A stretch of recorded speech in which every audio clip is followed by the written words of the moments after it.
اچھا، میں ہمیشہ ایک بات کرتا ہوں، میں جب بھی کبھی ویلاگ بناتا ہوں میری کوشش یہ ہوتی ہے کہ میں خود بھی کچھ سیکھوں۔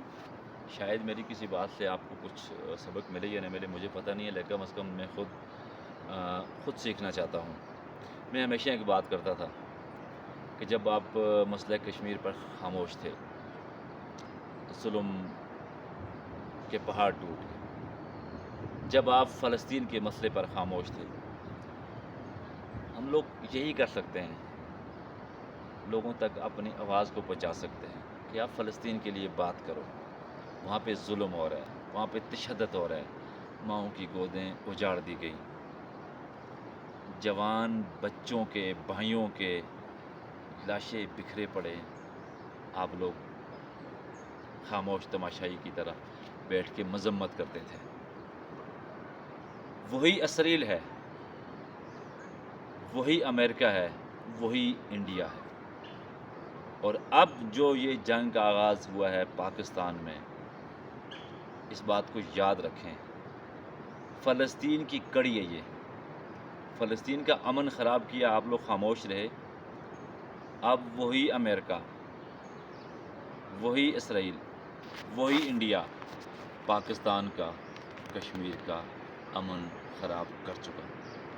میں ہمیشہ یہ بات کہتا تھا کہ جب تمہارے گھروں میں آگ لگے گی تمہیں احساس ہوگا کہ امن کیا چیز ہے، کیونکہ آپ اپنے گھر میں سکون سے بیٹھے تھے نا۔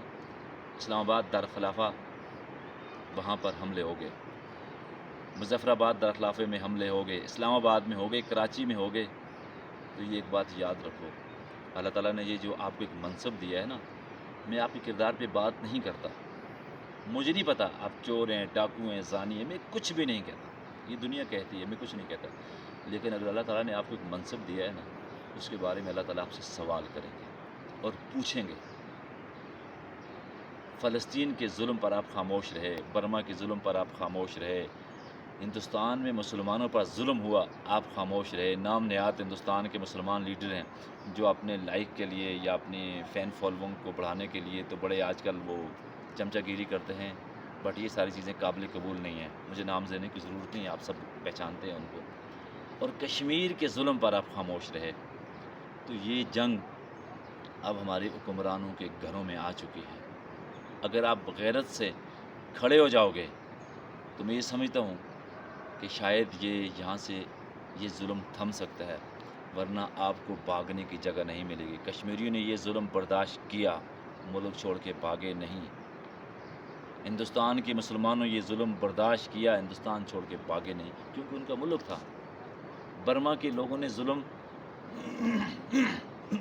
برداشت کیا، وہاں سے بھاگے نہیں۔ فلسطینی اس وقت تک کٹ رہے ہیں، وہاں سے بھاگے نہیں۔ اب باری آپ کی ہے، اگر آپ یہاں غیرت سے کھڑے ہوگے نا تو دنیا کو منہ دکھانے کے لائق رہو گے۔ اگر آپ یہاں پہ کھڑے نہیں ہو پاؤ گے نا تو پھر آپ کو شاید باہر جانے کی فرصت بھی نہ ملے، اور شاید وہ لوگ آپ کو پناہ بھی نہ دیں۔ اس بات کو ذرا سوچیں، ظلم آخر ظلم ہے۔ ہر انسان چاہتا ہے میں امن سے رہوں، اپنے ملک میں آزاد رہوں۔ ہم یہ سمجھتے ہیں کہ پاکستان کے حکمرانوں کو، کشمیر کے حکمرانوں کو اور تمام تر اداروں کو اس میں کردار ادا کرنا چاہیے، اور انڈیا کو وہ سبق سکھانا چاہیے کہ جو سبق اسے پڑھنے کی ضرورت ہے، شاید آج تک کسی نے سکھایا نہیں ہے۔